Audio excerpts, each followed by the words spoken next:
नमस्कार दोस्तों, स्वागत है आपका स्टडी फॉर सिविल सर्विसेज में। वीडियो को पूरा देखिए। कोई भी आपका फीडबैक है, कोई सजेशन है, तुरंत वीडियो में कमेंट करके जरूर बताइए। अच्छा लगे तो वीडियो लाइक जरूर कर लीजिए और ऐसे वीडियो लगातार फ्री में पाने के लिए चैनल को तुरंत सब्सक्राइब कर लीजिए और बेल आइकन को जरूर टैप कर लीजिए ताकि आगे भी सारे वीडियो आपको मिलते रहे। यूट्यूब में फॉलो करते हैं तो प्लीज ये वाला फ्री टेलीग्राम चैनल जरूर ज्वाइन कर लीजिएगा। सारे नोटिफिकेशन, सारे अपडेट यहीं पे आते हैं, ध्यान रखिएगा। स्टडी फॉर सिविल सर्विसेज का कोई भी पेड ग्रुप अगर आपको ज्वाइन करना है तो सिर्फ 856480509690653060897432864455 यही नंबर है हमारे, सिर्फ जहां पे कॉल या व्हाट्सएप कर सकते हैं। इंस्टाग्राम पे हमारा पेज जरूर फॉलो कर लीजिएगा, study4civil.services है। ट्विटर पे हमको जरूर फॉलो कर लीजिएगा, @study4civils है। Hey friends, welcome to study for civil services. इस वीडियो में हम डिस्कस करेंगे यूपीपीसीएस मेंस 2022 के लिए मॉडल आंसर्स को। इसको स्टार्ट करने से पहले मैं आपको बताना चाहूँगी कि आप पीसीएस 2023 के लिए आरओ, एआरओ या बीईओ जैसे सभी एग्जाम्स के लिए हमारे पेड कोर्सेज ज्वाइन कर सकते हैं। यदि आप पेड कोर्स नहीं ज्वाइन कर पा रहे हैं तो आप फ्री इनिशिएटिव्स का भी लाभ उठा सकते हैं, राइट। तो आइए अब हम स्टार्ट करते हैं।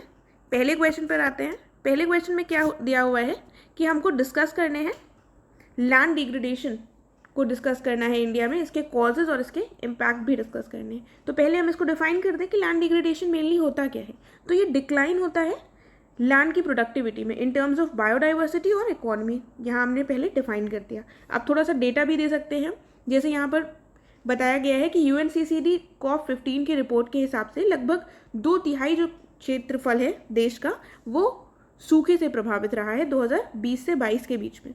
वैसे ही एक और डेटा बताता है कि सीवियर ड्रॉट्स के चलते, यानी कि गंभीर सूखे के कारण देश में जो जीडीपी है वो 2.5% की कमी देखी गई है। मतलब 2.5% तक अफेक्ट करा है सीवियर ड्रॉट ने 1998 से 2017 के बीच में।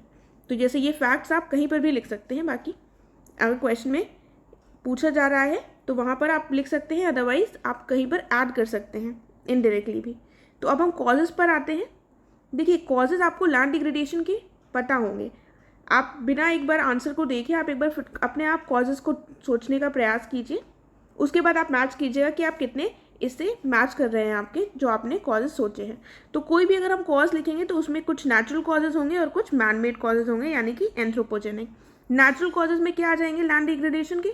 विंड इरोजन होगा, वाटर इरोजन होगा, हेजार्ड्स आते हैं जो ड्रॉट, साइक्लोन, ये सारे नेचुरल हो जाएंगे। और उसके बाद मानव जनित में क्या क्या आ जाएंगे? तो ये agriculture, population growth, livestock grazing important point है, mining, deforestation, climate change, pollution. देखिए, इसमें कोई भी ऐसा पॉइंट नहीं है जो आपको नहीं पता होगा, लेकिन अगर आप एक बार सोच लेंगे दिमाग में और इनको ध्यान से, अगर आपको नहीं भी ध्यान आ रहे हैं पॉइंट्स, तो यहाँ पर आप इनको ध्यान से देख लीजिए ताकि इन केस आपसे अगली बार कॉजेज पूछे जाए एग्जाम में तो आप इनको सही तरीके से लिख सकें। ठीक है, कॉजेज हमने देख लिए। उसके बाद इम्पैक्ट क्या होगा, तो इसको भी थोड़ा सोचने का प्रयास कीजिए।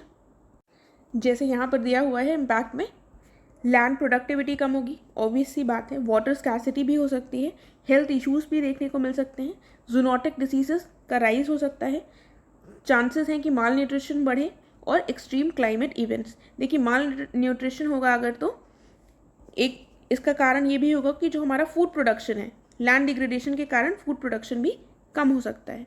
तो ये सारे हमारे इम्पैक्ट हो जाएंगे। उसके बाद अगर हमको वे फॉरवर्ड लिखना होगा तो हम क्या लिखेंगे? वे फॉरवर्ड में हमें ये लिखेंगे कि एक प्रॉपर प्लानिंग, अगर हम एक प्रॉपर प्लानिंग के साथ चलेंगे और अपनी जो बायोडाइवर्सिटी है उसको सेव करते हुए चले तो हम लैंड डिग्रेडेशन को एटलीस्ट कम तो कर ही सकते हैं। इसके लिए कुछ और प्रैक्टिसेस भी हैं, जैसे कि हम सस्टेनेबल फॉरेस्ट मैनेजमेंट की जो सिस्टम है उसको अपनाएं ताकि हमारे जो फॉरेस्ट के रिसोर्सेज हैं वो पूरी तरीके से बर्बाद ना हो या फिर उनका ओवर यूटिलाइजेशन ना हो, राइट। तो ये पॉइंट्स हम लिख सकते हैं अपने वे फॉरवर्ड में। और यहाँ पर हमने क्या लिखा है उनको भी एक बार डिस्कस कर देते हैं। यहाँ पर हमने लिखा है कि हम जितने भी स्टेक होल्डर्स हैं उनकी नीड्स को बैलेंस करें। हर आंसर में हमको जब भी वे फॉरवर्ड देना है या जब भी कंक्लूजन देना है तो हमको एक बैलेंस्ड अप्रोच देना है, ठीक है। कोई भी एक्सट्रीम में ना जाकर आपको एक बीच का रास्ता अपनाना है। तो ये चीज़ थोड़ा ध्यान रखिएगा। तो सारे स्टेक होल्डर्स जो भी हैं उनकी नीड्स का पूरा ध्यान रखा जाए। एफॉरेस्टेशन जैसी प्रथाएं और एग्रो फॉरेस्ट्री ये सब हम कर सकते हैं, और सस्टेनेबल फॉरेस्ट मैनेजमेंट मैंने अभी आपको ऑलरेडी बताया, राइट। इसके साथ ही कुछ एग्जाम्पल्स भी हम डिस्कस कर लेते हैं। जैसे कि एक तेलंगाना का विलेज है जिसका नाम है जामनी विलेज, ठीक है। जामनी विलेज तेलंगाना में है। यहाँ पर किचन गार्डन्स बनाए गए जिससे देखा गया कि लैंड प्रोडक्टिविटी काफ़ी बढ़ी। इसके अलावा एक और एग्जाम्पल है हमारे सामने बन्नी रीजन का। ये शायद आपने सुना हो, ये बन्नी रीजन कहाँ पर है, ये है रान ऑफ कच्छ में। ठीक है, इनके ग्रासलैंड्स को भी रिस्टोर किया गया है। तो यहाँ पर काफ़ी ज़्यादा लैंड डिग्रेड हो गया था, लेकिन उसमें सुधार किया गया। अब लैंड डिग्रेडेशन से रिलेटेड कुछ इंटरनेशनल इनिशिएटिव्स और इंडिया में जो इनिशिएटिव्स चले हैं उनको भी देख लेते हैं। तो इंटरनेशनल इनिशिएटिव्स के अगर आपको 2-3 नाम पता है, इन केस क्वेश्चन में ऐसी डिमांड है तो आप लिख सकते हैं, जैसे कि बॉन्ड चैलेंज। ये बॉन्ड चैलेंज का संबंध किससे है, ये संबंध है लैंड डिग्रेडेशन से ही। और इसके अलावा एक UNCCD का लैंड डिग्रेडेशन रिस्टोरेशन प्रोग्राम है, राइट। उसके बाद global initiative on reducing land degradation. इस तरह से आपको 2-3 इंटरनेशनल इनिशिएटिव्स पता होने चाहिए कि इन केस क्वेश्चन की डिमांड हो तो आप उसको आंसर कर सकें। और भारत में कौन सी योजनाएं चलाई जा रही हैं, जैसे कि प्रधानमंत्री फसल बीमा योजना, ठीक है, सॉइल हेल्थ कार्ड, और उसके बाद एक और है पर ड्रॉप मोर क्रॉप। ठीक है, तो इस तरह से ये इनिशिएटिव्स हैं। देखिए, हम ज़्यादा इनिशिएटिव्स के डिटेल में नहीं जाएंगे, वरना हम एक ही आंसर पर फंस जाएंगे। इसीलिए आप थोड़े से बस नाम लर्न कर लीजिए, नाम को देख लीजिए कि आपको बस इनिशिएटिव्स के नाम पता होने चाहिए। तो इस तरह से हमने ये कंप्लीट किया क्वेश्चन। नेक्स्ट क्वेश्चन की तरफ देखते हैं। इसमें कहा गया है कि recently national policy on biofuels 2018 में कुछ अमेंडमेंट हुए हैं, उनको हमें डिस्कस करना है और उससे रिलेटेड हमें चैलेंजेस डिस्कस करने हैं कि इसके इम्प्लीमेंटेशन में क्या चैलेंजेस होंगे। देखिए, अगर आपको याद हो तो 2018 के एग्ज़ाम में जो RTI एक्ट में अमेंडमेंट हुआ था वो पूछा गया था। तो ऐसे कुछ अमेंडमेंट्स से रिलेटेड या ऐसा कोई भी नई पॉलिसी आई है सरकार की तो वो हमें ध्यान रखनी चाहिए, पूछे जाने की संभावना बनी रहती है। तो यहाँ पर हम पहले देख लें, इंट्रोडक्शन में हम क्या बताएंगे। हम ये बता सकते हैं कि ये जो पॉलिसी है किसके द्वारा लाई गई है, मिनिस्ट्री ऑफ पेट्रोलियम और नेचुरल गैस के द्वारा। उसके बाद जो अमेंडमेंट्स हुए हैं वो हमको डिस्कस करने हैं। तो अगर आपको ये नहीं पता है तो इसको आप नहीं बना पाएंगे एग्जाम हॉल में बैठकर। तो इसको एक बार देख लीजिएगा क्या क्या अमेंडमेंट्स हुए हैं। इसमें कहा गया है कि जो भी जैव ईंधन है इसके उत्पादन के लिए अधिक जो फीड स्टॉक है इसकी व्यवस्था की जाएगी, और पेट्रोल में 20% जो है वो मिश्रण, इथेनॉल मिश्रण लक्ष्य को 2030 के स्थान पर कितना कर दिया गया है, 2025-26 में पूरा किया जाएगा। यानी कि जो 20% मिक्सचर ब्लेंड करने की बात की जा रही थी पेट्रोल में एथेनॉल को, उसको टारगेट को डिक्रीज कर दिया गया है। देन फिर कहा गया है कि जो भी स्पेशल इकोनॉमिक जोन्स हैं या फिर एक्सपोर्ट ओरिएंटेड यूनिट्स हैं, इसके लिए कहा गया है कि इनमें स्थित जो लघु इकाइयां हैं इनके द्वारा मेक इन इंडिया कार्यक्रम के तहत देश में जैव ईंधन के उत्पादन को बढ़ावा दिया जाएगा। और NBCC में नए मेंबर्स ऐड किए जाएंगे। NBCC क्या है, NBCC is national biofuel coordination committee, ये नीचे लिखी हुई है, इसको देख लीजिएगा।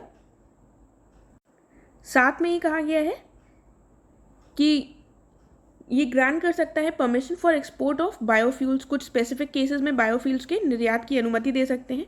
और ये डिलीट कर सकता है या अमेंड कर सकते हैं सर्टेन फ्रेजेस जो पॉलिसी से संबंधित हो, जो डिसीजन किसके द्वारा लिया जाएगा, नेशनल बायोफ्यूल कोऑर्डिनेशन कमेटी के द्वारा। तो ये कुछ पॉइंट्स हैं, इनको 1-2 बार देख लीजिए ताकि आपको पता चल जाए कि क्या क्या अमेंडमेंट्स किए गए हैं। अब उसके बाद हम चैलेंजेस की बात करते हैं। पहला चैलेंज क्या होगा, सबसे पहले दिया हुआ है हायर प्राइसेस ऑफ एथेनॉल। देखिए, हम एथेनॉल को ब्लेंड करेंगे अगर, तो एथेनॉल की डिमांड भी बढ़ेगी, और एथेनॉल की अगर डिमांड बढ़ेगी तो उसके प्राइसेस ऑब्वियसली राइज हो जाएंगे।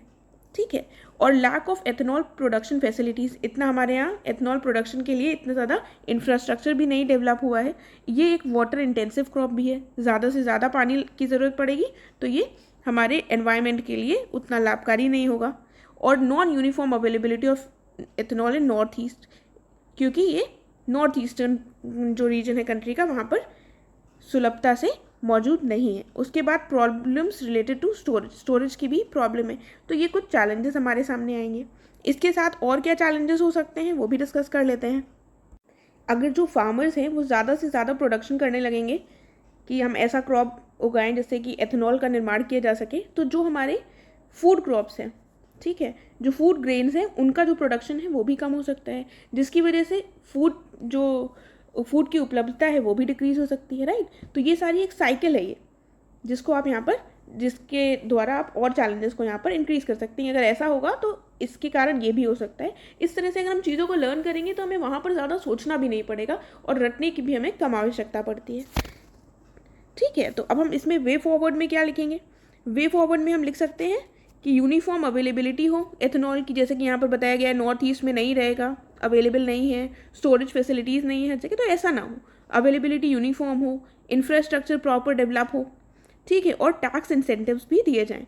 इसके देखिए इन अमेंडमेंट्स के माध्यम से होगा क्या, एक इम्पॉर्टेंट पॉइंट ये भी है कि जो हमारा इम्पोर्ट होता है पेट्रोलियम का वो लगभग 80% से ज़्यादा होता है टोटल, ठीक है, तो इसको हम कम कर सकते हैं। साथ में आत्मनिर्भर भारत जो अभियान चलाया गया है उसको बढ़ावा मिल सकता है, और जो प्रधानमंत्री का विजन है कि हम एक एनर्जी इंडिपेंडेंट देश बन जाएंगे 2047 तक, उस विजन को बढ़ावा मिल सकता है, ठीक है। तो ये कुछ एक पॉजिटिव पॉइंट्स हैं इसके, इनको आप ऐड कर सकते हैं अपने कंक्लूजन में भी, या कोई एक सेंटेंस में ऐड कर कर लिख सकते हैं, या अगर आपके क्वेश्चन में ऐसा पूछा जाए तो भी इसको लिख सकते हैं।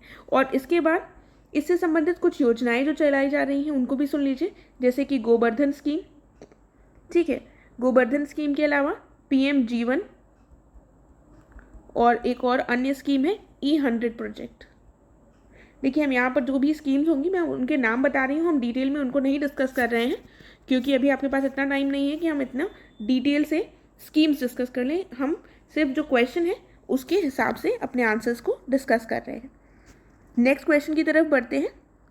इसमें क्या दिया हुआ है, इसमें हमको डिस्कस करने हैं वो 55 टारगेट जो प्राइम मिनिस्टर मोदी के द्वारा सामने रखे गए थे UNFCCC की COP26 में जो ग्लासगो में हुई थी, ठीक है। तो ये 55 टारगेट्स क्यों बताया गया है, इसको क्यों कहा गया है, क्योंकि ये 5 टारगेट्स थे, राइट, और इससे एसोसिएटेड जो चैलेंजेस हैं उनको भी डिस्कस करना है। तो यहाँ पर मैंने ऑलरेडी बता दिया है कि UNFCCC के ग्लासगो में इनको सामने रखा गया था, तो इंट्रोडक्शन पार्ट में आप ये लिखेंगे, और ये क्यों रखे गए थे सामने, क्यों प्राइम मिनिस्टर के द्वारा इन पॉइंट्स को आगे रखा गया था, ताकि हमारा जो ग्लोबल टेम्परेचर है उसको 1.5 डिग्री सेल्सियस तक सीमित रखा जा सके। और ये जो 5 टारगेट्स हैं ये आपको पता होने चाहिए, लर्न कर लीजिएगा अगर आपको नहीं लर्न है। पहला टारगेट क्या है कि जो non fossil fuel energy capacity है इंडिया की उसको 500 गीगावाट्स करना है हमें 2030 तक, और हमारी जो एनर्जी रिक्वायरमेंट्स हैं उनको 50% एनर्जी रिक्वायरमेंट्स को 2030 तक हमें रीन्यूएबल एनर्जी से पूरा करना है। देन उसके बाद कहा गया है इंडिया के जो कार्बन एमिशंस हैं इनको हम 1 बिलियन टन से तक कम कर देंगे 2030 तक, और जो इंडियन इकोनॉमी है इसमें कार्बन इंटेंसिटी जो है हमारी इकोनॉमी की उसको 45% तक कम कर दिया जाएगा 2030 तक। तो ये 4 टारगेट्स बात कर रहे हैं 2030 तक चीज़ों को कम करने की, और नेट ज़ीरो कब तक कम करना है हमको, नेट ज़ीरो की कंडीशन कब तक लानी है, 2070 तक। तो ये याद रखिएगा। अब हमारे सामने सबसे बड़ा चैलेंज क्या है, फेजिंग आउट कोल। देखिए कोल से एक बहुत बड़ा हिस्सा जो हमारे इलेक्ट्रिसिटी का जनरेशन का है वो है कोल, तो इसको हम रिप्लेस करेंगे, ये एक बहुत बड़ा चैलेंज है हमारे सामने। इतना हमारे पास इंफ्रास्ट्रक्चर भी नहीं है और ना ही इतना इन्वेस्टमेंट है, तो ये पॉइंट्स हमारे सामने चैलेंजेस के रूप में है। इसके बाद जो हमारा डिस्कॉम सेक्टर है उसके ऊपर काफ़ी ज़्यादा बर्डन है, एक पॉइंट ये हो जाएगा, और जो फिजिकल रेवेन्यू है ऑयल और कोल से ये भी धीमे धीमे कम हो जाएगा, तो सरकार को इससे लॉस होगा। लेकिन हम इसमें वे फॉरवर्ड क्या दे सकते हैं, हम कह सकते हैं कि हम पब्लिक ट्रांसपोर्ट को बढ़ावा देंगे, इन्वेस्टमेंट बढ़ाया जाए रिन्यूएबल एनर्जी के क्षेत्र में, जो एमिशंस हैं ट्रांसपोर्ट और इंडस्ट्रीज में से होने वाले उनको कम किया जाए, न्यूक्लियर एनर्जी को पुश किया जाए, ठीक है। साथ में जो डिस्कॉम्स और स्टेट्स के बीच में संबंध है उनके बीच में बेहतर सामंजस्य स्थापित किया जाए, ठीक है। साथ ही हम वे फॉरवर्ड में क्या कह सकते हैं कि हमारी जो टेक्नोलॉजी है उस सस्टेनेबल टेक्नोलॉजी को बढ़ावा दें, ठीक है। इस तरह के पॉइंट्स भी हम लिख सकते हैं। और कंक्लूजन भी अगर आप लिखना चाहें तो आप क्या लिख सकते हैं कि एक न्यू इंडिया के निर्माण में, न्यू इंडिया का निर्माण कब संभव है, जब एक सस्टेनेबल, इंक्लूसिव और एनवायरमेंट फ्रेंडली निर्माण हो, ठीक है, एनवायरमेंट फ्रेंडली देश का निर्माण हो लोगों के सहयोग के साथ, ठीक है। तो इस तरह से हम कंक्लूड भी कर सकते हैं अगर डिमांड हो आंसर में तो।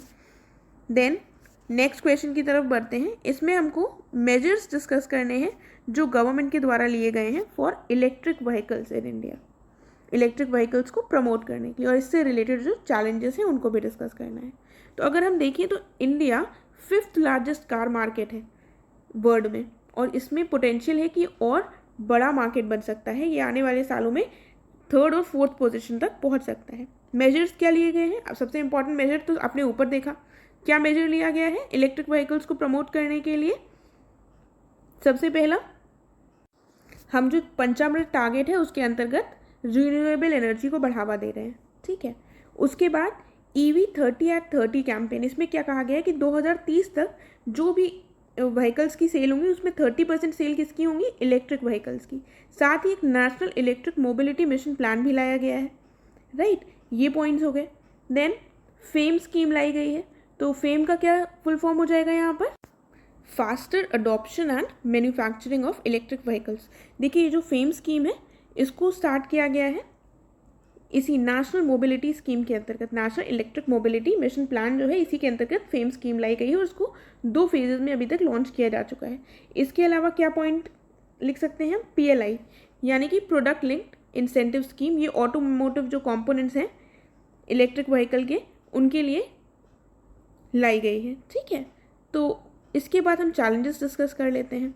क्या चैलेंजेस रहेंगे कि हमारी जो बैटरीज पर डिपेंडेंसी है वो बढ़ जाएगी, और बैटरीज के लिए हम किस पर डिपेंडेंट है, इंपोर्ट पर। यहाँ पर इंडिया में इतना बैटरीज का प्रोडक्शन नहीं होता है, चार्जिंग स्टेशंस नहीं है, इनकी अनअवेलेबिलिटी है, और लैक ऑफ टेक्नोलॉजी और स्किल्ड लेबर।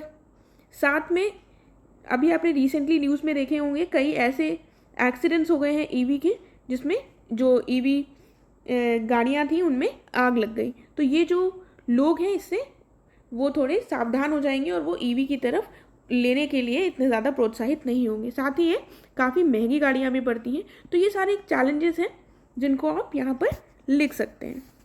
उसके बाद वे फॉरवर्ड अगर हम डिस्कस करें तो कोई भी अगर हमारे सामने वे फॉरवर्ड आता है टेक्नोलॉजी से संबंधित, तो उसमें एक इंपॉर्टेंट पॉइंट होता है हमारा रिसर्च और डेवलपमेंट को बढ़ावा देना। इसको आप कॉमन पॉइंट लिख सकते हैं सब में, ठीक है। वैसे ही क्या कर सकते हैं हम, जो इंफ्रास्ट्रक्चर है उसको मजबूत कर सकते हैं, हम डिमांड जनरेट कर सकते हैं EVs के लिए ताकि लोग ट्रस्ट कर सकें। जैसे जो एक्सीडेंट्स हो गए हैं, फायर एक्सीडेंट हो गया EV का, ऐसे एक्सीडेंट्स आगे ना हो और लोगों को ट्रस्ट बिल्ड हो सके इलेक्ट्रिक व्हीकल्स पे, ऐसा माहौल हमें निर्मित करना होगा। साथ ही जो फॉरेन डिपेंडेंसी है उसको कम करना होगा, क्योंकि अगर हम फॉरेन से इंपोर्ट करेंगे तो उसकी कॉस्ट जो है वो और बढ़ती जाएगी। तो इस तरह से हम इसको लिख सकते हैं। फिर हम लास्ट क्वेश्चन देख लेते हैं। इसमें क्या कहा गया है, हमें मेजर फैक्टर्स बताने हैं जो इंडिया में माल न्यूट्रिशन के लिए कंट्रीब्यूट करते हैं। तो सबसे पहले तो माल न्यूट्रिशन होता क्या है। माल न्यूट्रिशन क्या होता है, इनएडिक्वेट न्यूट्रिशन, न्यूट्रिशन की सही मात्रा में ना पहुंचना ही माल न्यूट्रिशन कहलाता है, ठीक है। और माल न्यूट्रिशन जब भी आएगा तो ये हमेशा याद रखिएगा ये 3 तरीके का होता है। क्या क्या होता है, एक होता है अंडर न्यूट्रिशन, एक हो गया ओवर न्यूट्रिशन, और तीसरा क्या हो गया, हिडन हंगर, ठीक है। हिडन हंगर के अंदर क्या क्या होता है कि जो इंपॉर्टेंट वाइटामिन और जो मिनरल्स हैं हमारी बॉडी को वो नहीं मिल रहे हैं। जैसे हम आजकल फास्ट फूड ज़्यादा खाते हैं तो हमारी बॉडी में एक तरह से कई बार देखी जाती है कि हिडन हंगर होती है कि इंपॉर्टेंट जो कंपोनेंट्स है बॉडी को मिलने चाहिए वो नहीं है। तो माल न्यूट्रिशन क्या है ये आप समझ गए होंगे। तो इसी तरीके से आप डिफाइन कर सकते हैं।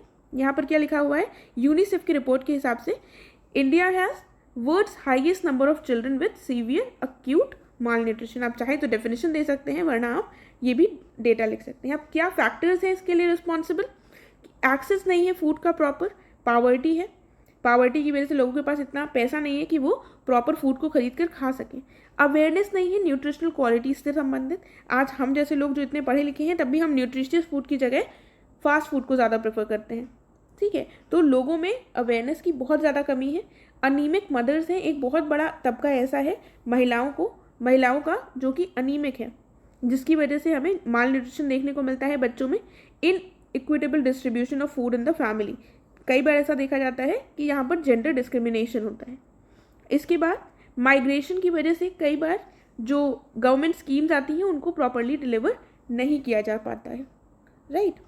अब हम यहाँ पर कुछ स्कीम्स डिस्कस कर लेते हैं कि गवर्नमेंट ने कौन सी स्कीम्स चलाई हुई हैं माल न्यूट्रिशन से लड़ने के लिए। एक तो नेशनल फूड सिक्योरिटी एक्ट आया था 2013 का, इस एक्ट को भी पूछा जा चुका है मेंस के एग्जाम में। इसके अलावा एक स्कीम लाई गई थी इंटीग्रेटेड चाइल्ड डेवलपमेंट स्कीम और आंगनबाड़ी स्कीम, ठीक है।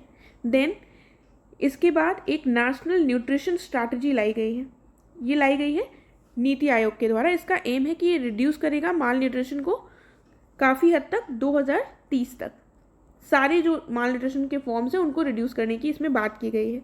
इसके अलावा एक और जो इम्पॉर्टेंट स्कीम है, आपने पक्का नाम सुना होगा उसका, वो है पोषण अभियान, सरकार के द्वारा चलाया जा रहा है। साथ में एक मिशन वात्सल्य लाया गया है, जिसके माध्यम से चाइल्डहुड में जो बच्चे हैं उनको एक हैप्पी और हेल्दी चाइल्डहुड देने की बात की जाती है। साथ ही पीएम मातृवंदन योजना, इसको भी आप लिख सकते हैं। इसमें मैटरनिटी बेनिफिट में की बात की गई है। मैटरनिटी के दौरान 3 इंस्टॉलमेंट्स में जो प्रेग्नेंट और लैक्टेटिंग मदर्स हैं उनको पैसे दिए जाएंगे, ताकि वो सही पोषण में अपने बच्चे का विकास कर सकें, राइट। तो ये सारे आप योजनाएं लिख सकते हैं। अगर क्वेश्चन में अगर आपको लिखना होगा तो आप ये सारी योजनाओं को याद रखिएगा। उसके बाद वे फॉरवर्ड में हम क्या लिख सकते हैं कि जो डिलीवरी है न्यूट्रिशियस, सेफ और अफोर्डेबल सस्टेनेबल फूड की, उसको ईजिली मुहैया कराएं, एक्सेसिबल कराएं, डाइवर्सिफाई करें फूड प्रोडक्शन को। आपको पता है मिलेट्स जो है इसमें काफ़ी ज़्यादा न्यूट्रिएंट्स होते हैं। मिलेट्स के अंतर्गत क्या क्या आता है, जौ, बाजरा, ये सारे मिलेट्स होते हैं। और ये ऐसी कंडीशन में भी उगाए जा सकते हैं जहाँ पर पानी की प्रॉपर उपलब्धता नहीं होगी, सॉइल इतनी फर्टाइल ना हो। इन सारी जगहों में भी अच्छे से मिलेट्स को उगाया जा सकता है, यानी कि ये कम लागत में अच्छी गुणवत्ता प्रोवाइड करते हैं। तो मिलेट्स का प्रोडक्शन बढ़ाना चाहिए हमको।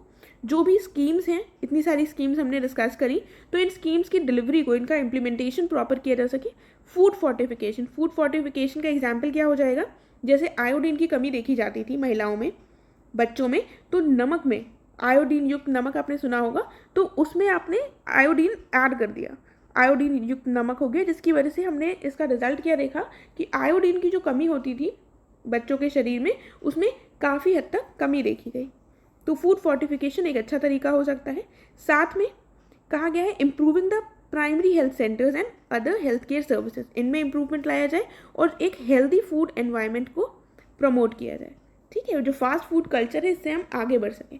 तो ये पॉइंट्स हमारे वे फॉरवर्ड में हम लिख सकते हैं, राइट। तो इसके साथ हमारा ये कंप्लीट हुआ एंड हम नेक्स्ट लेक्चर में मिलेंगे। अगर आपको ये अच्छा लगा है तो प्लीज़ इसको लाइक कीजिएगा और ज़रूर शेयर कीजिएगा अपने फ्रेंड्स के साथ। Thank you so much.